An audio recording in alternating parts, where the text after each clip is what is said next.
철로의 역정, 전번연, 적은 믿음과 큰 믿음. 믿음에는 적은 믿음과 큰 믿음 두 종류가 있다.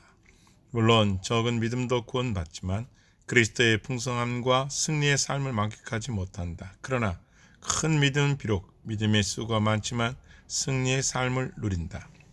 그때 크리스찬이 수모에게 말했다. 지금 저는 이 근처에서 착한 사람이 당한 일에 대해 들었던 것이 생각이 납니다. 그 사람의 이름은 적은 믿음이었는데 착한 사람이었고 진실이라는 도시에서 살았습니다. 적은 믿음에게 일어난 일은 다음과 같습니다. 우리가 지금 지나가는 통로에는 넓은 문에서 내려오는 샛길이 있습니다.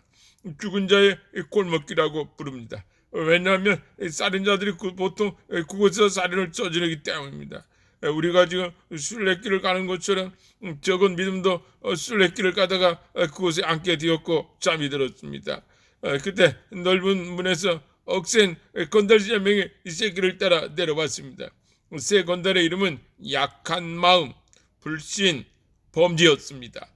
새 건달은 적은 믿음을 보고 그가 있는 곳으로 속도를 내어 달려왔습니다. 그때 작가 적은 믿음은 바로 잠에서 깨어나서 순례길을 떠나려 했던데 새 건달이 모두 달려오면서 적은 믿음에게 의협하는 말로 쓰라고 명령했습니다. 이때 적은 믿음은 하얗게 찔려서 싸울 힘도 없었고 도망칠 기력도 없었습니다. 그때 약한 마음이라는 자가 적은 믿음에게 지갑을 내놓으라고 말했습니다. 적은 믿음은 제자였습니다. 왜냐하면 자신의 돈을 잃어버린 것을 혐오했기 때문입니다. 불신은 적은 믿음에게 달려들어서 손을 적은 믿음의 주머니에 집어넣어 은전 주머니를 빼내었습니다. 그때 적은 믿음은 도둑이야! 도둑이야! 라고 소리질렀습니다. 그 소리를 듣고 범죄가 건봉으로 적은 믿음의 머리를 내리쳤습니다. 적은 믿음은 땅에 쓰러졌으며 죽은 것처럼 피를 많이 흘렸습니다. 그동안 건달들은 옆에 서 있었습니다. 그러나 마침내 길에서 어떤 이가 오는 소리를 듣고는 그가 좋은 확신이라는 도시에 사는 큰 은혜가 아닌가 해서 착한 적은 믿음을 버려둔 채 불이 나게 달려났습니다. 잠시 후 정신이 돌아온 적은 믿음은 일어나 휘청거리면서 길을 갔습니다. 이것이 이야기의 전부입니다. 소망. 건달들이 적은 믿음이 가진 모든 것을 빼앗아 갔습니까? 그렇죠. 아닙니다. 건달들은 그의 보석이 있는 곳을 찾아내지 못했습니다. 그래서 적은 믿음은 그것들을 지킬 수 있었습니다. 그러나 제가 듣기에 착한 적은 믿음은 자신의 손실에 크게 괴로워야 했다고 합니다. 왜냐하면 도둑들이 이 행위의 대부분을 탈취해 갔기 때문입니다. 제가 말씀드린 것과 같이 보석을 빼앗기지 않았고 약간의 돈이 남아 있었지만 여행을 마치기에는 턱없이 부족했습니다. 제가 만약 잘못 듣지 않았다면 그걸에서 자신의 목숨을 연명했다는데 이는 보석을 팔지 않았기 때문입니다. 구걸과 그가 할 수 있는 모든 것을 하면서 그는 남은 여행 대부분을 굶주린 채 지냈습니다. 소망. 적은 믿음이 천성의 문에서 제시해 입장할 수 있는 증명서를 도둑들이 빼앗아 가지 않았다는 것이 놀랍지 않습니까? 그렇죠. 놀라운 일입니다. 도둑들은 그것을 빼앗아 가지 못했습니다. 비록 도둑들이 빠뜨리긴 했으나 그가 잘 숨겼기 때문이 아닙니다. 왜냐하면 도둑들이 덤벼들었을 때 그는 너무 당한 나머지 어떤 것도 숨길 수 있는 기술과 힘이 없었기 때문입니다. 따라서 도둑들이 증명서 빼앗는 것을 빠뜨린 것은 그의 노력이라기보다는 선한 섭리입니다. 소망. 그러나 도둑들이 보석을 갖지 못한 것은 그에게 의로가 되었겠군요. 그랬죠. 그가 그것을 상했다면 이는 그에게 큰 위로가 될 수 있었습니다. 그러나 이 이야기를 나에게 전해준 사람에 의하면 그는 나머지 여행길에서 그것을 거의 사용하지 않았다고 합니다. 돈을 빼앗긴 것에 대해서 낙심했기 때문이죠. 정말로 그는 나머지 여행에서 중요한 부분을 잊고 있었습니다. 그러다 가끔 보석 생각이 나면 그것으로 위로를 받았지만 곧 돈을 잃어버린 생각이 다시 나면 그 생각이 모든 것을 삼켜버렸습니다. 베드로전서 1장 9절 말씀. 소망. 저는 불쌍한 사람 같으니 그에게 큰 슬픔이 되었겠군요. 그렇죠. 예, 정말로 큰 슬픔이었습니다. 우리가 그가 당한 것처럼 그 이상한 장소에서 강탈을 당하고 상처를 입었다면 우리 가운데 어떤 누구도 슬퍼하지 않겠습니까? 그 사람이 슬픔과 낙심으로 죽지 않은 것이 놀랍습니다. 제가 듣기로 그는 나머지 여행길을 슬프고 쓰라린 불평 가운데 갔다고 합니다.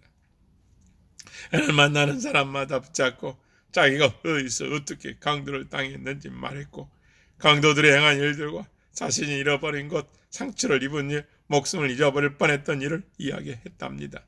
소망. 그러나 자신의 여행에 필요한 것들을 위해 이 욕심의 편안함을 위해 보석 일부를 팔거나 저당 잡히지 않는 것은 놀라운 일입니다. 그렇죠. 당신은 마치 이 세상에 대해서 전혀 모르는 사람처럼 말하는군요. 그가 그것을 저당 잡히고 무엇을 얻을 수 있습니까? 혹은 그에게 그것을 저당 잡히거나 팔 수 있겠습니까? 그가 강도 만난 곳의 어떤 고장에서도 그의 보석은 귀중히 여기지 않습니다. 더욱이 그는 그것들을 팔아 어려움을 면하고 싶은 마음이 더 없었습니다.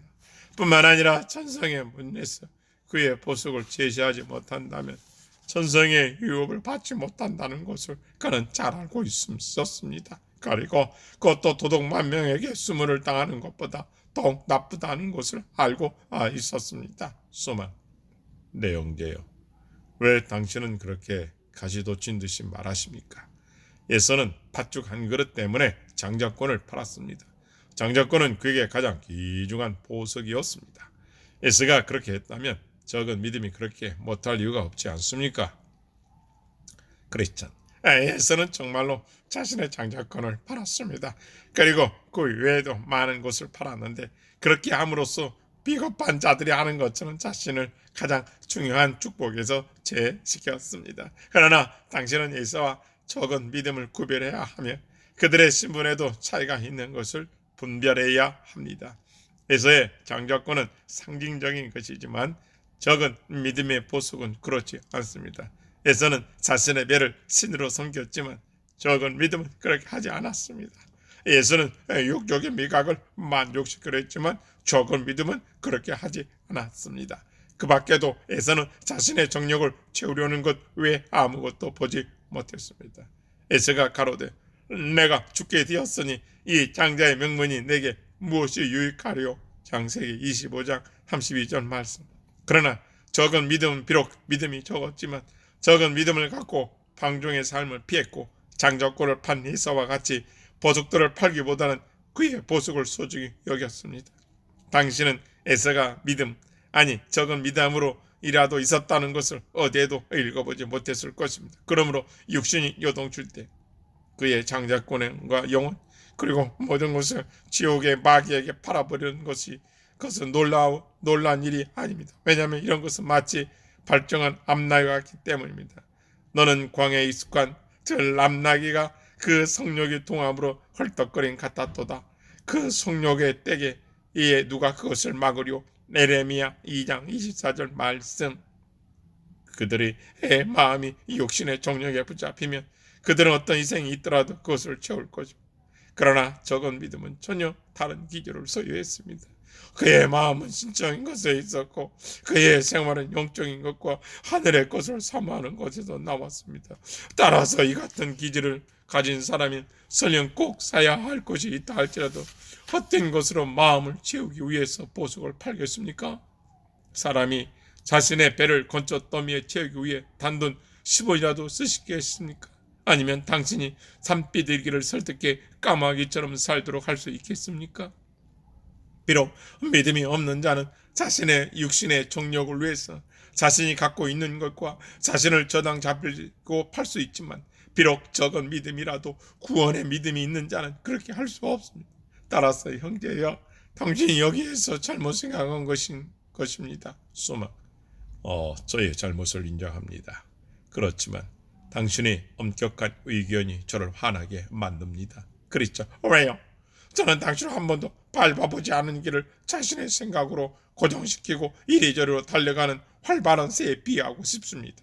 그러나 이제는 넘어가서 토론한 것을 심사숙고하면서 당신과 나 사이의 모든 것이 원만하게 될 것입니다. 소망. 그러나 그리스찬씨, 제 생각에 강도들은 단지 겁쟁이라는 생각이 듭니다. 생각해 보세요. 길에서 누가 오는 소리를 듣고 그렇게 도망칠 수밖에 없었나요? 왜 적은 믿음은 용감하지 못했습니까? 제가 생각하기에 그들과 한번 맞서보고 더 이상 방책이 없을 때 항복해도 되었을 텐데요. 그렇죠. 많은 사람들이 그들을 겁쟁이라고 말합니다. 그러나 그러한 시험을 만나면 그렇게 하는 사람은 거의 없습니다. 용감한 마음에 대해서 말씀드리겠습니다. 적은 믿음은 용감한 마음이 없었습니다. 네, 형제여, 내가 듣기에 만약 당신이 그러한 일을 당하면 한번 싸워본 후에 항복했다는 것인데 이는 진실로 배부른 소리입니다. 그들이 우리에게서 멀리 떨어져 있기 때문에 이런 생각을 하는 것입니다. 만약 그들이 적은 믿음에게 나타난 것처럼 당신에게 나타났다면 그때는 당신도 생각이 달라질 것입니다. 그러나 다시 생각해 보십시오. 그들은 행위를 터는 도둑들입니다. 그들은 무증경의 왕을 섬기는 자들이며 왕이 필요하다면 모든 것을 도우며 그의 목소리는 우는 사자와 같습니다. 나는 적은 믿음과 같은 일을 당한 적이 있습니다. 굉장히 무서운 일이었습니다. 그 악한 세 명이 나에게 덤벼들었습니다. 나는 그리스도인답게 처음부터 정했습니다. 그들은 소리쳤고 자신들의 왕이 나타났습니다. 나는 속담에 이른 것과 같이 단돈 10원을 위해서 내 목숨을 내놓으려고 했습니다. 그러나 하나님의 도우심으로 나는 증거의 갑옷을 입었습니다. 그러나 비록 내가 갑옷을 입었을지라도 사나이처럼 행동하는 것이 어려운 일임을 알았습니다. 전투에 직접 참여하지 않고서는 자신이 사나이처럼 싸울 것이라고 말할 수 없습니다. 소망. 그러나 당신이 아시다시피 그들은 큰 은혜가 오는 줄로 생각하고 도망치지 않았습니까? 그렇죠. 사실입니다. 그들이나 그들의 주위에는 큰 은혜가 나타나면 자주 그렇게 달아납니다. 놀랄 일은 아닙니다. 왜냐하면 큰 은혜는 왕의 투사이기 때문입니다. 나는 당신이 적은 믿음과 왕의 투사 차이를 구별하리라 믿습니다. 모든 왕의 신하들이 왕의 투사는 아니면 그렇게 될 수도 없는데 큰 은혜처럼 전쟁의 위험을 달성하려고 노력해도 투사가 되지 못할 수도 있습니다. 어린아이가 다윗처럼 골리앗을 물릴 수 있다고 생각하십니까? 혹은 굴뚝새에게 황소와 같은 힘이 있다고 생각하십니까? 어떤 이는 강하고 어떤 이는 약합니다. 어떤 이는 큰 믿음을 갖고 있으며 또 다른 이는 적은 믿음을 갖고 있습니다. 이 남자는 적은 믿음을 가진 사람 중 한 사람이었고 그래서 궁지에 빠진 것입니다. 소망. 그 은혜가 도둑들을 대했으면 좋았을 텐데요. 그렇죠. 그렇게 되었다 하더라도 큰 은혜 힘들었을 것입니다. 큰 은혜가 무기를 잘 사용한다 할지라도 그들에게 칼끝을 향하고 있을 경우에만 그들을 막을 수 있기 때문입니다. 만약 약한 마음, 불신 혹은 다른 자들이 둘러싼다면 상황은 어려워질 것입니다. 그들의 큰 은혜의 발꿈치를 줄 수 있기 때문입니다. 당신이 알다시피 사람이 넘어지면 무엇을 할 수 있겠습니까? 그 은혜의 얼굴을 잘 살펴보면 상처와 흉터들을 볼 수 있는데 내가 말씀드린 것에 대한 증거입니다. 나는 언젠가 그가 우리가 힘에 지나도록 심한 고생을 받아 살 소망이 끊었다라고 말한 것을 들었습니다. 이 약한 불황자들과 그의 동료들이 다윗을 어떻게 근심시키고 슬프게 만들었습니까? 해만과 히스기야도 그 당시 투사였지만 불안당들에 의해 공격을 받았을 때 무진 애썼지만 그들의 겉옷은 상당히 손상되었습니다. 베드로도 그 당시에 자신이 할 수 있는 것을 하겠다고 나섰습니다. 어떤 이가 베드로는 사도들 가운데 으뜸이었다고 말할 수 있을지라도 불안당들은 베드로를 조종해 그가 소녀의 말에 두려워하도록 만들었습니다. 뿐만 아니라 그들의 왕은 그들의 호각 소리에 귀를 기울이고 있습니다. 그래서 소리를 듣지 못한 적이 결코 없었습니다. 만약 자신의 부하들이 어려움에 처하게 된다면 가능한 왕은 그들을 돕고자 나타납니다. 그래서 왕에 대해서 다음과 같이 말합니다. 칼로 칠지라도 쓸데없고 창이나 살이나 작살도 소용이 없구나. 그것이 철을 쪼개같이 녹을 썩은 나무같이 여기니 살이라도 그것으로 도망가게 못하겠고 물맷돌도 그것에게도 개같이 여기는구나. 몽둥이도 건벌같이 보고 창을 던짐을 우습게 여김이며. 욥기서 41장 26절에서 29절 말씀.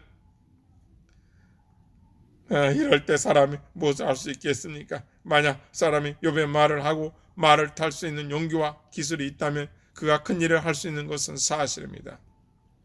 그러나 당신과 나 같은 말단의 사람들은 원수를 만나는 것을 원치 않고 다른 사람들의 공경에 처한 이야기를 들을 때 우리가 잘할 수 있는 것처럼 자랑해서도 안 됩니다. 또한 우리 자신이 사나이답다는 생각으로 마음을 높여서도 안 됩니다. 왜냐하면 그런 자에게는 시험을 당할 때 더욱 어려운 일들이 일어나기 때문입니다.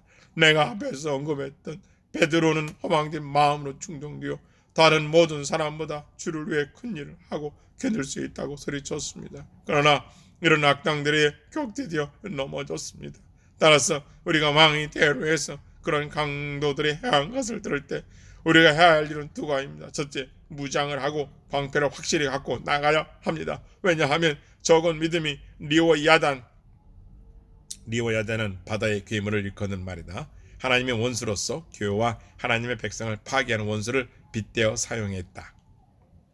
리오야단이 강력한 공격을 물릴 수 없었던 것은 그러한 것이 없었기 때문입니다. 정말로 우리가 그러한 것을 가지지 못한다면 마귀는 우리를 전혀 두려워하지 않습니다. 따라서 마귀를 물리치는 기술을 가진 이가 이렇게 말했습니다.